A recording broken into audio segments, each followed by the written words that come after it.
कविता गच तले नहीं रहूँ मुई राजेश दंडसेना। इहादे एकानो अकर्तिया पेन देवा जहा ताहा रुकी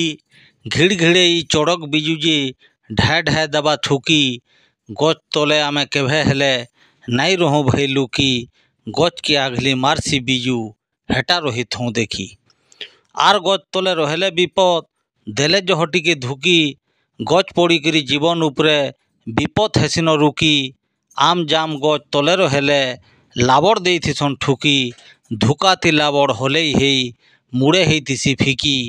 गच तले गाड़ी नहीं रखूँ भाई रहित हूँ आमे तर्की गाड़ी भांगी गले माहालिया जीवा पर छाजी मान झुकी भिजमी बोली गच तले जेई छुचे नहीं हूँ जाकी ओल्हन बेला के बोला जबरी आमे तो आनमा डाकी हुशियार ही थिमा बेले विपद नहीं पारे ढुकी